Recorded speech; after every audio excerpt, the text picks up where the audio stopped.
Hello everyone, and a warm welcome to our latest webinar, where we are going to be discussing Have Your Retirement and Pension Plans Shifted? During this webinar, we are going to be exploring how recent events have affected different age groups saving for retirement and what we believe they should be thinking about now to ensure their retirement goals are on track. My name is Ed Tomlinson, and I'm pleased to say that I'm joined by two experts in this field. We have Jason Mountford, a financial planner, and Berrin Jones, a lawyer in our tax, trust and estate team. Jason has been living in Manchester now for a number of years, but he hails all the way from Perth in Australia. I think it's fair to say that the Australian pension system has been leading the way for a few years, so it's going to be really interesting to hear how it's been doing now to see where the UK may be headed to. Berrin also lives in Manchester, but as he realised that he already lives in the best part of the world, there was no need for him to move. So cracking on, today's event, we've got it in for 1 hour. It's going to be split approximately between 30 minutes going through the key points, followed by questions.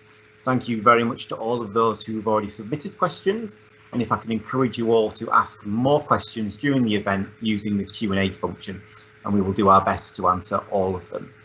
When asking questions, if you could include contact details, then we will provide answers directly to you if we don't get round to covering them in the session. Finally, just to say we are recording this virtual event and we will be sending out the recording afterwards. So let's crack on. Jason, Berrin, first question. Can you give us an overview of what we will be covering today? Yeah, sure thing. Hi, everybody. Thanks very much for joining us today. As Ed mentioned, despite my accent, I am definitely coming to you today from sunny Manchester. So it is National Pensions Week. I'm sure we've all had that marked in our diaries. So we are going to be talking about pensions today, and we're also going to be talking about retirement planning more broadly. In the webinar invitation that was sent out, there were a couple of studies that have come out recently. The first of those is from the Co-op, and they looked at people who are over age 50, and they found that almost a third of those had been encouraged to retire sooner as a result of the coronavirus pandemic. On the other end of the spectrum, Royal London have also done a study recently that found that 40% of millennials had either stopped or reduced their retirement or their pension contributions. So what that tells me is that regardless of where people are at in their stages of life or their career, is that they're all reconsidering what retirement looks like for them and what their retirement plans are. Today we're going to be talking about some pension and retirement information that applies to everybody, and we're also going to be talking about some more specific details for three groups of people. The first of those is younger workers, millennials, people early on in their career. The second group are people that we would class as wealth accumulators, people who are in their sort of 40s and 50s in that kind of middle bracket, and then people who are either retired already or imminently retiring. Hi, I'm Berrin, and I joined today as a member of the Trust, Tax and Estates team. You might wonder why somebody from this team joining. It's because at Irwin Mitchell we look at clients holistically. We look at them, we look at the family, and also as well we make sure they're getting the right advice from whoever needs to be involved. And on that basis, myself, my team, work very closely with Jason and financial advisors, because a lot of what we do is to do with estate and tax planning, and in particular inheritance tax planning. One thing I will say, it's never too early or indeed too late to look at that type of planning, and you should always keep it under review. And when I say keep it under review, if anything changes significantly in your life, somebody is born into the family, somebody passes away, your assets go up, your assets go down, at all these points you should be looking at your planning and working with it. The other thing which we like to do is work with clients, find out what their actual goals and aims are at each stage, and how we can assist them so that they reach those goals.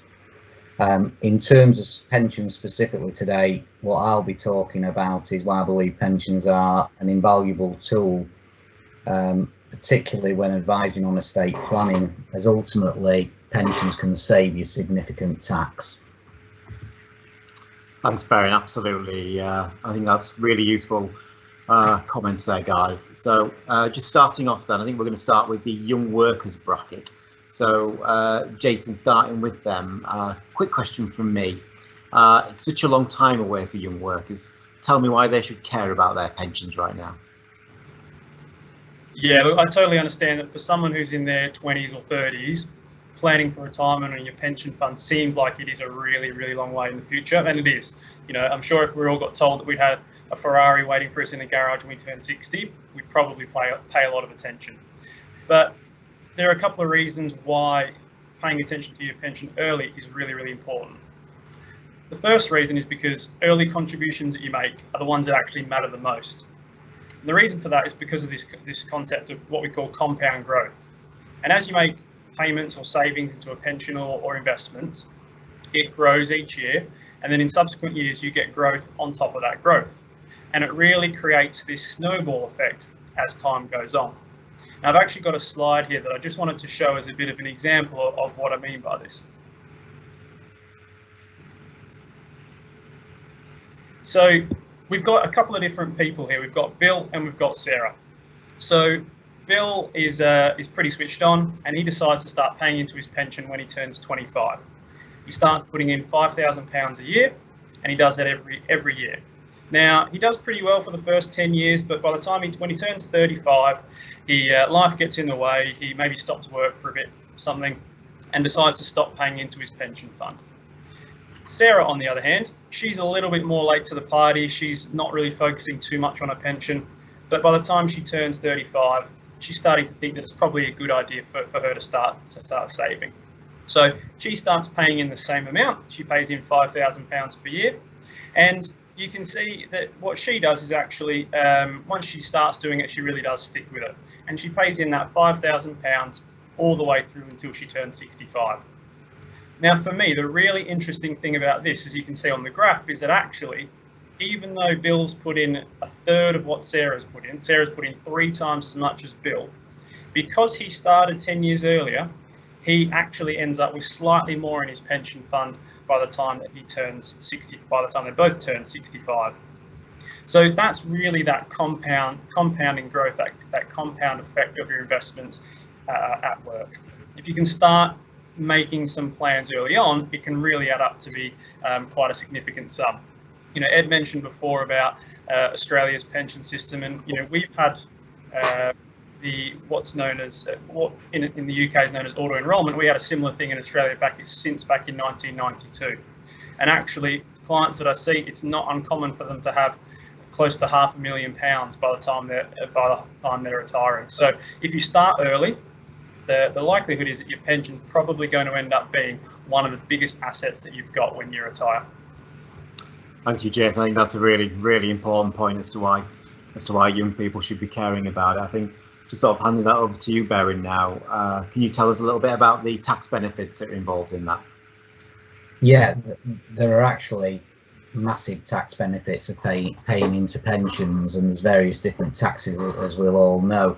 I suppose at this stage, when you're a young person, one nice thing to see, I suppose, is if you've started a pension and what you want to do is pay in, say, £1,000 into your pension, you actually pay into your pension £800 and the government contribute £200.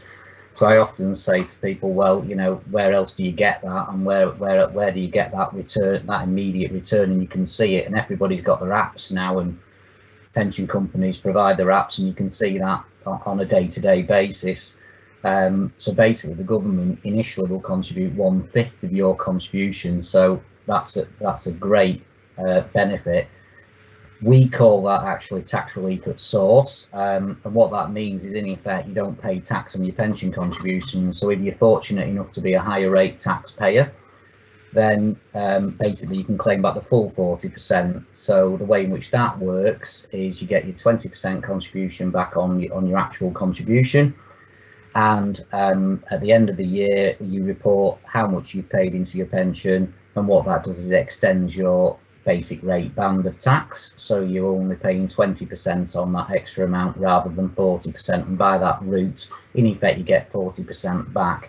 So those are the really great advantages from an income tax point of view, but there are also real significant advantages from a capital gains tax point of view as well.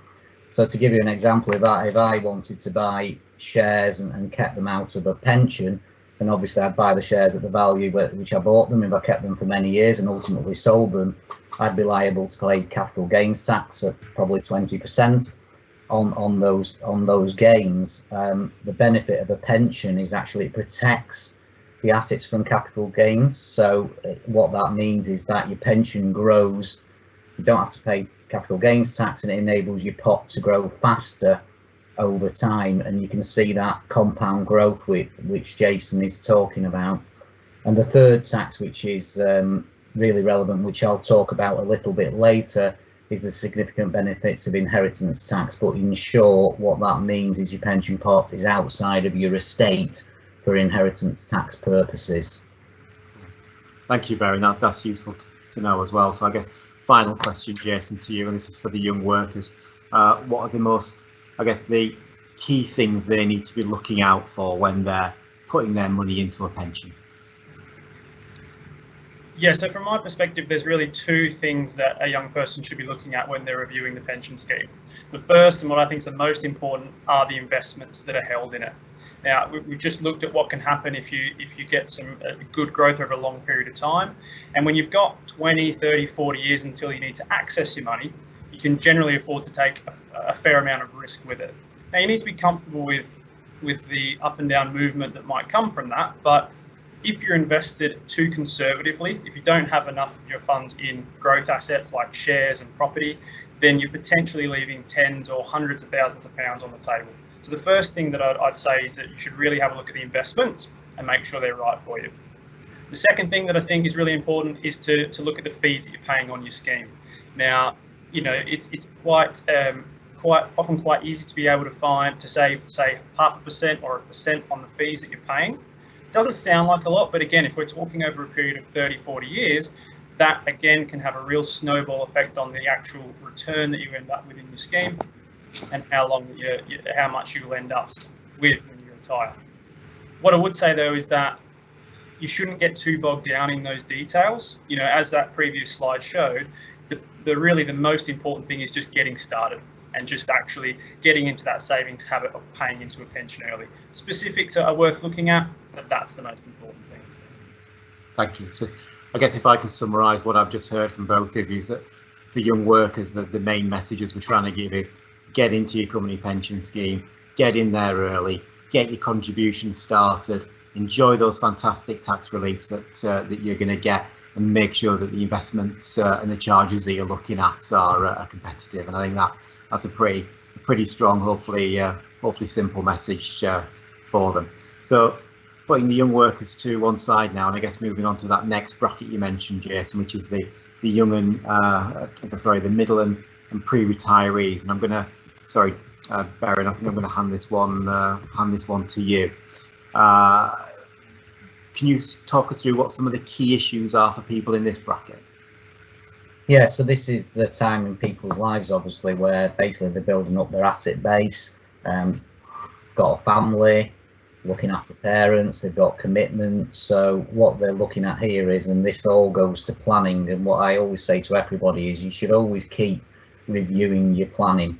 And speaking with people like Jason, that's where this is really, really important, because it's not just important to live in the now and make sure you've got enough money for now, but also people are looking at what they need for the future moving forward. And also as well, people are thinking about how to pass down the wealth ultimately down the generations when they pass away. And I suppose the burning question which people like Jason deal with is, well, if somebody does have surplus income at this stage, which is the time when generally you do, where and how do you invest it?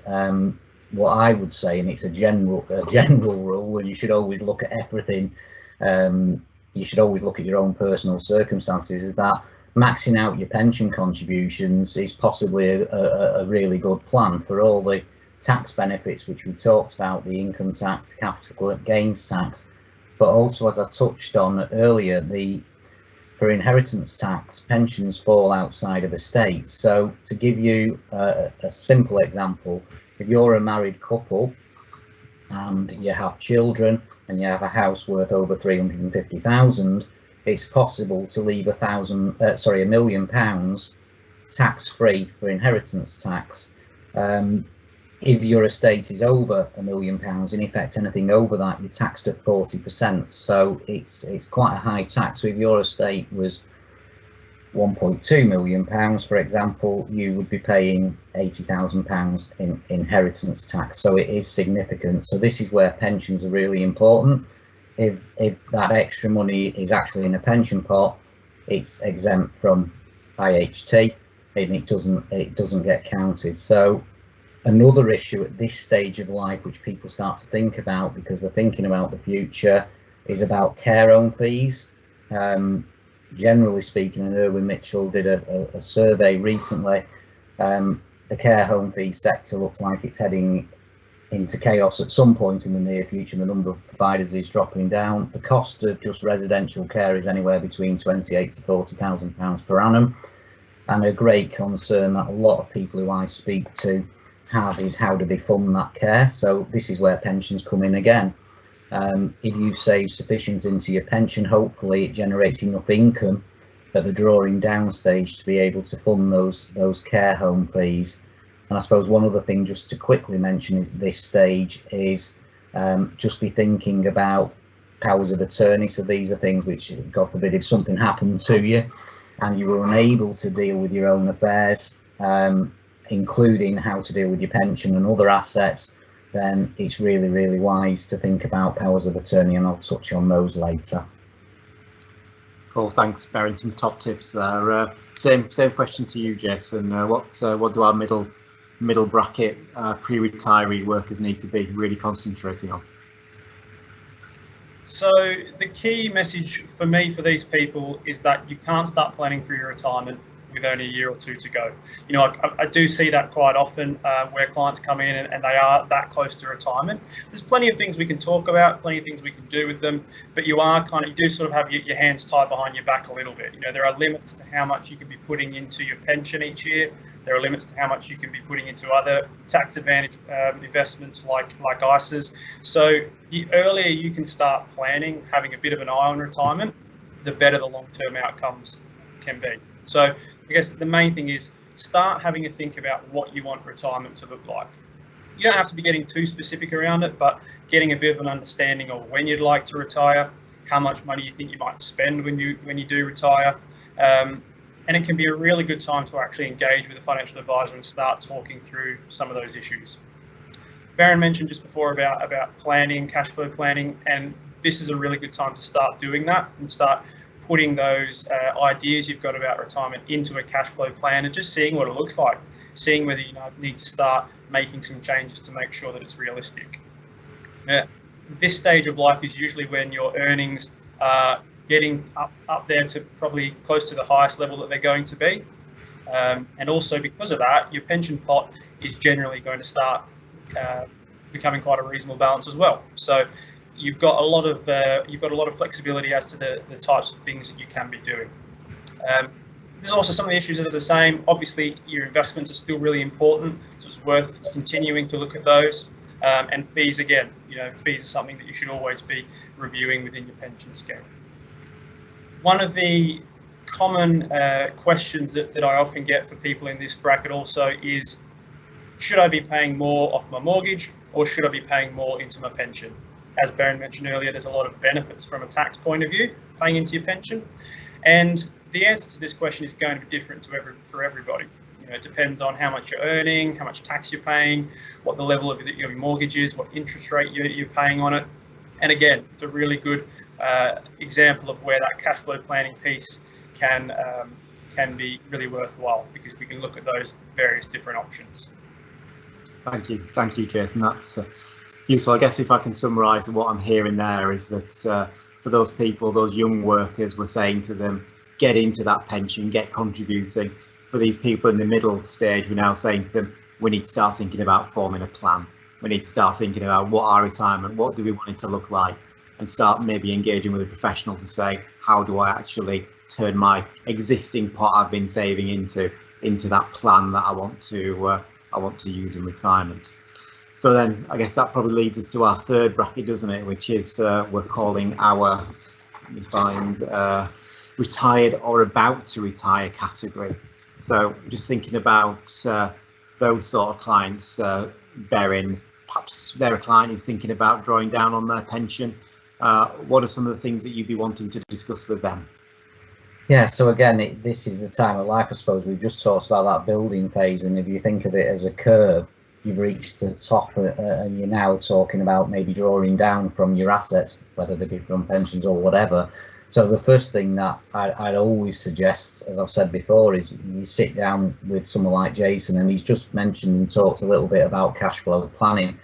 That is really invaluable, I find, to my clients, but also to me in terms of assisting them.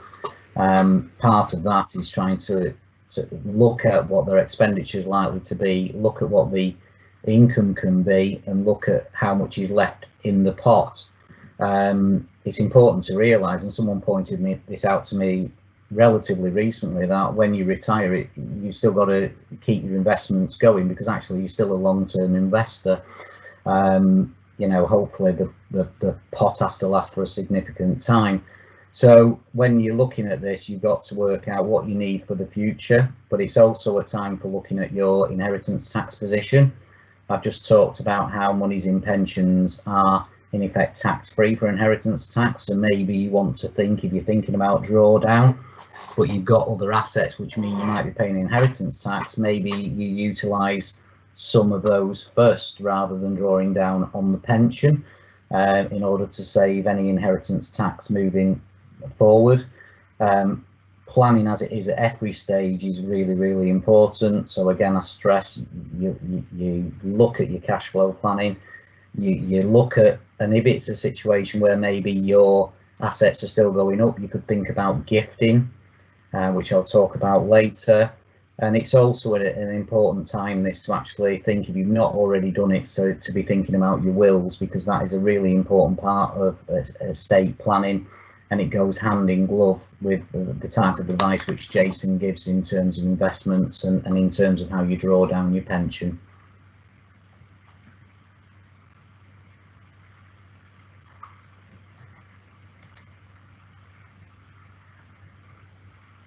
Thank you, Berin. That's useful to hear. So I guess same question over to you, Jason. The clients probably had a chat with Berin, understood some of the things they need to do, but I guess what are the main things you're talking to those very near or retired clients, and what are their main considerations? So in all your previous career, your working life, you've been saving, accumulating, building up those retirement savings, building up that pension scheme. When you actually retire, when you're about to retire, the important thing to remember is now that pension pays your salary. You know, those investments that you've built up are now what you rely on to pay your bills, buy your groceries, that sort of thing. So very, very important that it's protected and that you start to pay some really close attention to it. Now, investments have been important in those previous years because we've been trying to maximise how much they can grow and how much you have in this pot for when you do retire. Investments are still really important once you have retired, but they're important for a slightly different reason. And that's because as much as we want them still growing, we want them to try and last as long as possible, capital preservation or minimising your losses on those investments as, if not more important. You know, you can imagine if someone had been, fully invested in, say, the UK stock market in January this year and had just retired, they would have gone through one heck of a roller coaster ride over the next couple of months. You know, you don't want to put yourself in a position where you might be having to sell down investments for a loss just so you can pay your bills.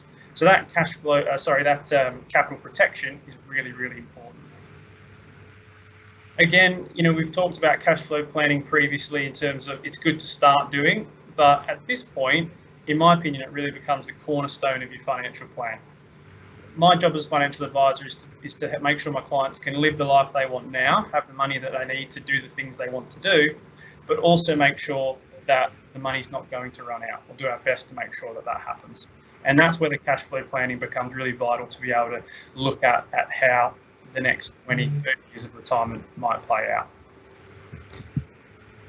You really need to know what your retirement looks like at this stage. You need to get really specific around what your expenses might be.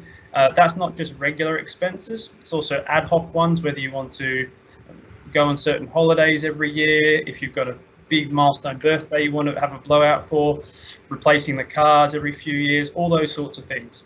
The more you can build into that plan, the more you can build into the cash flow, the better that planning and the more robust it will be. The other really important point at this stage is actually the makeup of your scheme itself. So there's a number of different ways you can access money from your pension scheme. Some you can take as tax-free cash. There's some that might be taxable. You can take lump sums, regular income, annuities, loads of different ways you can access the money. When you're 20 or 30, Ed mentioned it before, your company pension scheme, it doesn't matter really what the specifics are for that scheme when you're that age. When you're starting to draw on it, those details become really important. So once you've got the plan in place, it's really vital that you're actually looking at your scheme and making sure that it's fit for purpose, that it does what you need it to do. Cool. Thank you, Jason. I think that's been a really useful roundup. And again, just to sort of keep summarising this journey that we've sent our clients on, from that young worker who was saying, get in there, make your contributions, enjoy your tax relief, make sure you've got decent investments and charges, but maybe not pay huge amounts of attention to those middle-aged workers who were thinking, maybe should start getting their plan together to think about their retirement and make sure that it's doing all the things they want. And I guess what we're saying is, for those people who are very close to or just about to retire, or maybe even in those first years of retirement, that a lot of those issues are still present. But another major one is that capital preservation and making sure that their capital can do what we've planned, what's been planned for it to do. I think let's do another shift now, and perhaps shift a bit further on in time. I guess, what about clients who are much later in life, maybe been drawing down on their pensions for a while? What advice are we giving to them? And I'll pass that to you first, Barry. Yeah, again, just generally, I mean, this is obviously the time where you should review your entire position, and part of that is, I touch upon it again, wills. Have a look at your wills, see that you're leaving your assets where you want to leave them to.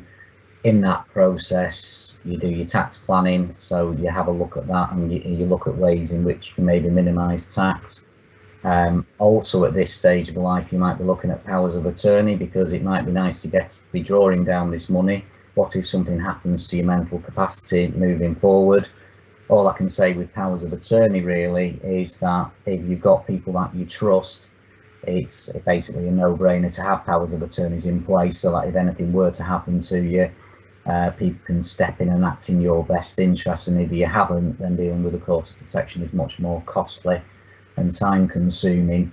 In terms of drawing down your income and looking at it, it may be that you have the ability to give monies away, and as I touched on earlier, there are ways in which you can get monies out of your estate for inheritance tax purposes tax free. So a classic example of that is gifts out of income. So if you have an income of 50,000, for example, and your expenditure is 20,000, as long as it doesn't affect your lifestyle, you can think about giving away what you don't need. So that is a really good way to actually start reducing down your estate and utilising your pension money to do that.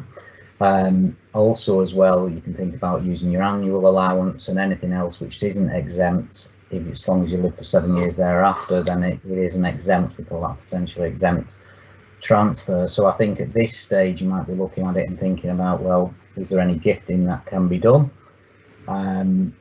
Also, as well, at this stage, I suppose, if the concern turns towards care home fees, in a nutshell, if you've over £23,250 in savings or assets, you're going to be paying for your care home. So actually looking at what income you're going to have moving forward, looking at your state pension, looking at your private pension and any other assets which you've got, that is very helpful. And again, that cash flow planning which we've mentioned can really put clients' minds at rest, because it might be that we can show to them that, look, your pension which you've saved into is helping to pay for that. So actually that's not something which you're then going to have to be eating into your capital to fund. So those are the issues which I'd be talking to clients about probably at this stage in their lives. Thanks, Barry. I think we've got a question that's it's leading straight into that, which I'll come back to you on in a minute. But just before I do, Jason, are there any pension opportunities for people in this bracket? Yes, there is one thing that I was hoping to cover today, and it's a bit of an unusual one. You might not have heard of it before, but the interesting thing about pensions rules is there's actually no minimum age at which you can start a pension. So you can actually start a pension for a newborn child. And one of the things that I do talk about some of my older clients with is the idea of it kind of flows into what Baron was just saying about gifting. And if you're considering starting to make some regular gifts to your children or your grandchildren, doing that for your grandchildren into a pension can be a really fantastic way to provide a legacy for them that really sets them up for the future. So I do actually have a slide up for this one as well. Now, when you're looking to pay into a pension scheme, as I mentioned before, there are some limits as to how much you can put in. I won't go into all the details of that, but it's effectively, if you're not earning any income, you can put up to £3,600 into your pension scheme, including the tax relief.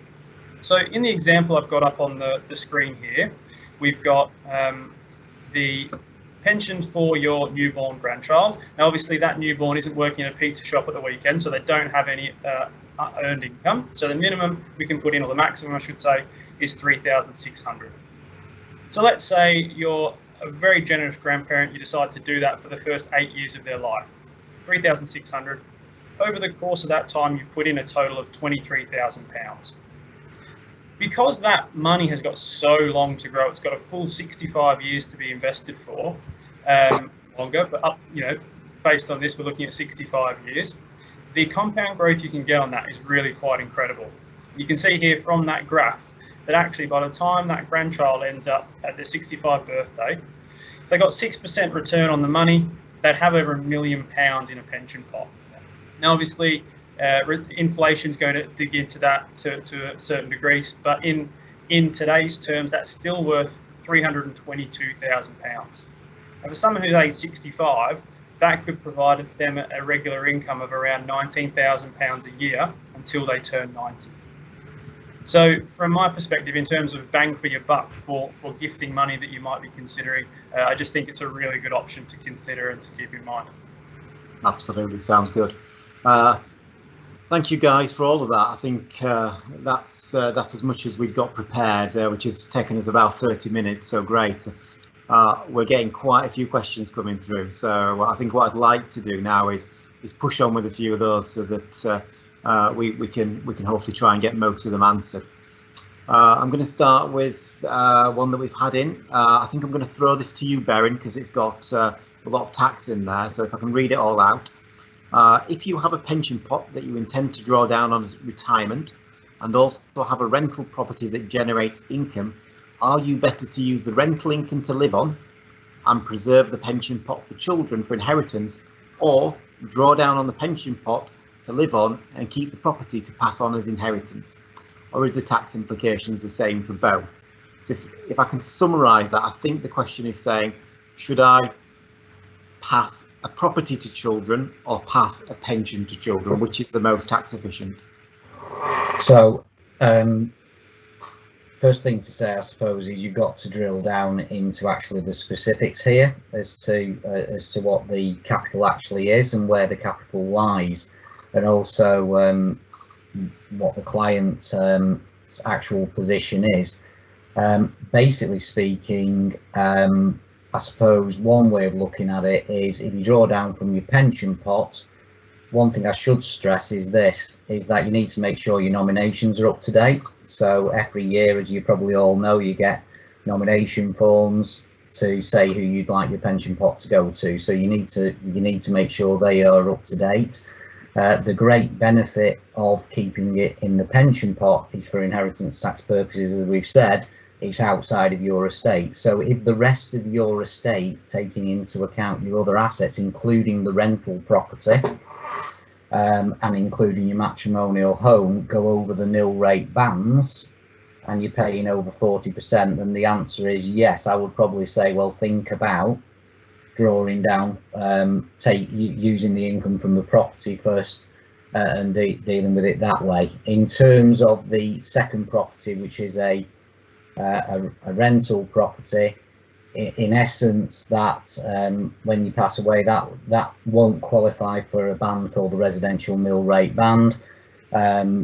So that means it's in your general bands of 650,000. So again, knowing the client's actual assets in this case is really, really important. And this is, I suppose, this goes to the heart of whenever you're dealing with a case, you need to know details of the client's position, all their assets, and then you can advise them as to the best way to do it. Hopefully that answers that as best I can with the limited information. Thanks, Barry. No, I think it is tough. I think, all things being equal, what we're saying is, the pension is the one that we can pass relatively inheritance tax free, isn't it? So that's good. Let's have a look at another one. I think this might be sort of leaning towards quite a topical issue at the minute, so I'm going to throw this one to you, Jason.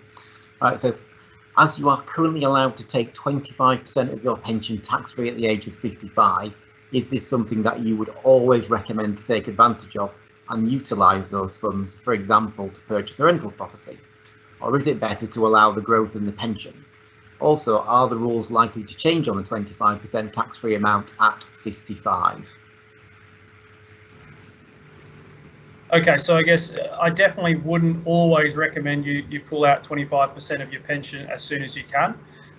There's two main reasons for that. The first reason is that in the example you've given, if you're pulling it out of your pension fund, yes, you can take out 25% tax-free, but if you're then investing that into a property, that's then moving money that's in a tax-free environment into a taxable one.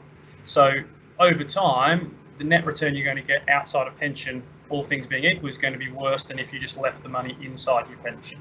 So unless you really need to be pulling money out of your pension, generally it's going to be a worse option to do that because of the tax advantages inside the scheme. The other thing to keep in mind with that 25% tax-free cash is that if you let your fund grow, that tax-free percentage grows with it. So when you're 55, if you have £100,000 in a pension pot, you have access to £25,000 worth of tax-free cash. If you just left it alone because you're still working, you don't need the money right now, and actually didn't draw it until you're 60, 65 or 70, and that pension scheme's grown to £200,000, you've now got access to £50,000 worth of tax-free cash. You also don't need to take it all out in one go. You could take out half in 5 years, half in another 5 years. So yeah, broadly speaking, I would never just recommend that you automatically do that. You should only do that if you've got a really specific reason why, and it's going to be tax efficient for you. That's a really good point there, Jason. If I can just add on, I guess, what we all know right now is that the tax receipts that are going to be needed into the Exchequer are probably going to need to go up. Who knows how and where that's gonna land? So could we offer any guarantee as to the 25% tax-free cash rule will stay? I guess my view on that is probably it is likely it would, just simply because we've had it in for such a long time, and I think it would likely to stay.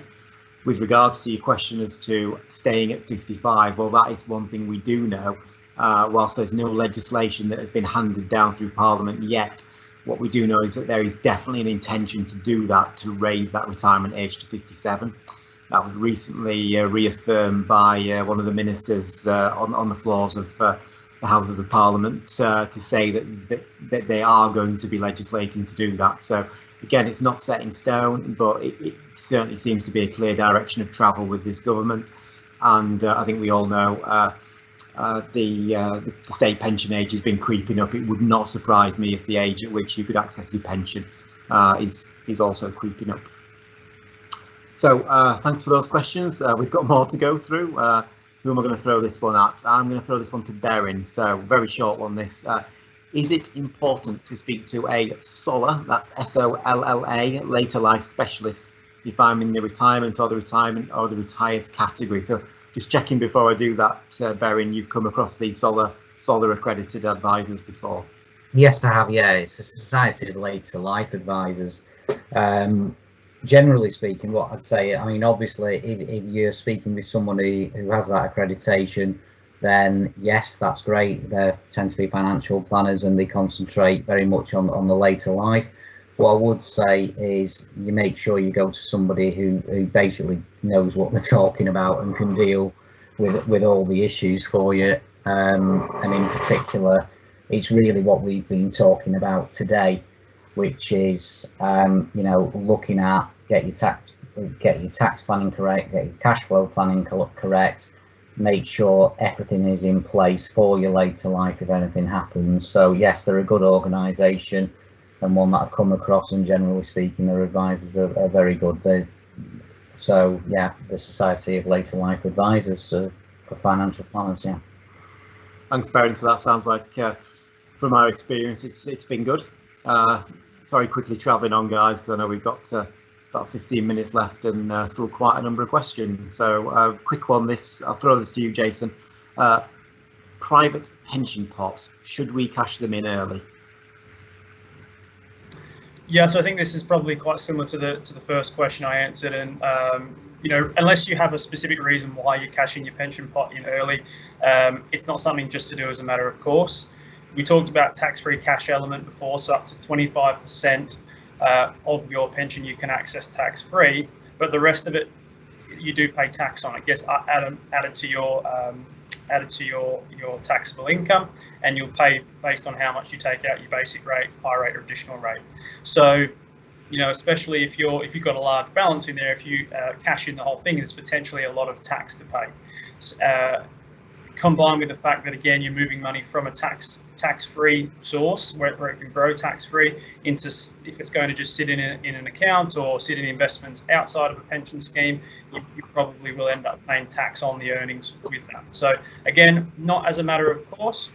There are some specific areas where maybe you would look at it. So one example that does often come up is if you've got a small amount of your mortgage left over.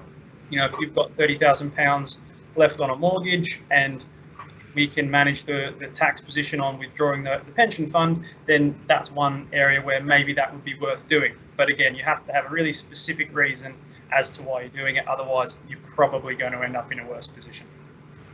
And just coming in on that, Ed, as well as those capital gains tax benefits and what Jason has talked about, it's also having that holistic approach in terms of looking at your other assets, because bear in mind what we've talked about on the inheritance tax point. Do you deflate the asset which is going to be free of inheritance tax if it's then going to mean that you pay inheritance tax on your other assets because you kept them and cashed in the pension? So you could just, in essence, be shifting the problem from one area to another. Yes. We've got a great question now. I love this question. Really specific, and I'm going to throw this to you, Jason, so have fun with this. Best way to generate pension funds for a mid-30s couple with good incomes, young children and no debt, bar a 25-year mortgage on a starter family home. I think I've just done a full fact find for you there. So what would your recommendation be? So again, I think some of this was probably covered in the information we talked about for younger workers. I think it's really important for people mid-30s. You should be paying some attention to your pension fund. You should be starting to build up your contributions into that. And again, making sure the investments are right for you. At that age, to me, that's probably the number one most important thing. If you're sitting in a conservative investment portfolio, that's really hampering how much that your fund can grow over the next 30, 35 years. I guess a slightly different point for someone this age is that whilst investing into your pensions is important, I think it's also really worth keeping in mind not to get too carried away. If you're in that sort of position, it can be really easy to think, look at these tax benefits, this is brilliant, I'm just going to start pumping as much money into my scheme as possible. The problem is at this stage of life is that things can change, really quickly. If you've got young children, you don't know what costs might come up with them. There may end up being more children on the way, even maybe ones you hadn't exactly expected. There's a lot of things that can change in your life around this stage. So you don't want to be in a position where you've tied up all of your wealth, all of your surplus income into your pension scheme. So definitely do it, definitely pay attention to it. But it's also a really good idea to be building up investments outside of pension schemes into things like ISAs. You can put up to £20,000 each in an ISA. So £40,000 a year into a tax-free environment, that could be a really good alternative of a place to build tax-effective investment portfolios. Thank you, Jason. Thank you. Appreciate that. Got another one in here, Baron, just come in. think I know the answers to this is going to be flipping complicated, so we might need to pick this one up offline. So it's an anonymous question, but we'd be very happy to take the query direct to one of us, probably outside of this environment. But if we can give a very high-level overview. So the question is, can you give us any information around tax implications and caps for higher rate taxpayers? So, I mean, generally, you're right. We need to look at it in terms of if you're a higher rate taxpayer. As I've said before, you can claim back that higher rate tax. You can pay into a pension a maximum of £40,000 per annum, or whatever is your salary. But over a certain figure, that you can only pay in a certain amount, and it reduces down. So there are limits as to what you can pay in. You can also go back over the preceding 3 years if you've not maximised your contributions and make sure and bring them up to speed. So in other words, if you could have paid in 40,000 2 years ago and only paid in 20, you can add that additional 20,000 onto your annual allowance there. So generally speaking, it depends upon your wealth and it depends upon what your income is. But yes, generally this talk today has been more general, if I can put it that way, but I'll be very happy to pick that up and deal with it face to face, or if the person wants to give me an email and we can have a look at it together. So it's that £40,000 a year, isn't it, which is the maximum contribution to allow tax relief. Potentially 2 years back, if we've never contributed, but for the very high earners, that £40,000 allowance actually gets reduced even further. Which really does snooker some very high earners. I think an area this has particularly impacted recently is consultants, GPs, people who have NHS earnings, and the amount they're allowed to put into their final salary schemes. And there's been some very big tax bills, and I know that's an area we've been able to help with. But yeah, to say it's flipping complicated is probably a big understatement. It's very flipping complicated. Cool, moving on, let's have another question. We're going to take one more question and then I'll do the wrap up, guys. So let's take this one. I'll be looking for flexibility on my income at retirement. How can that be facilitated with pension products? I think that question was designed for you, Jason. So before pension freedoms, you had access to your tax-free cash element, and the rest of your pension pot you had to use to buy an annuity, which obviously is not very flexible, locking yourself into a set income stream for the rest of your life. These days, you've got access to what's called Flexi Access Drawdown, and essentially what that means is that your pension pot operates very much like, say, an ISA. Now, I have talked about the different tax treatments. Some of it is available tax-free, some of it is taxable, but in terms of the actual flexibility of how you can access it, it's basically up to you. You can be taking a regular income from it, monthly payment, annual payment, however you want to do it, or you can take ad hoc lump sums. So, every 6 months, every 12 months, you can take out a lump sum to top up your cash or your savings accounts. So not every pension scheme offers it. So that's something where potentially, if you've just been in your company pension scheme for years, it might not actually be right for you when you retire. But there are lots of pension schemes out there that can offer it, and it provides a lot of flexibility. One of the things that we do as financial planners as well is manage how you're taking that income out. So whilst your pension fund withdrawals from it are generally going to be taxable, you've still got access to all of your your personal allowance, dividend allowance, all those sorts of things. So we often work with clients to manage that withdrawal each year and make sure that they're paying, if not no tax, definitely minimising how much income tax they pay. Cool, thank you, Jason. Appreciate that.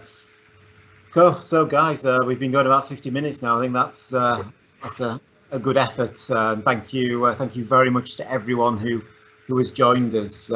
I know it's certainly been very interesting, and I hope you've all felt the same too. I think just a couple of things to wrap up with. As mentioned, the event is being recorded. You're all going to get a link to the video on this.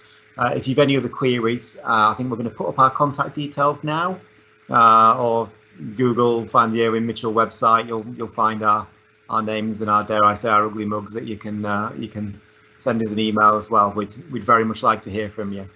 And I guess the final thing to say is perhaps we're not all as new to webinars as we were a few months ago, but I guess we're certainly still on a journey where we're trying to learn the best way to do this.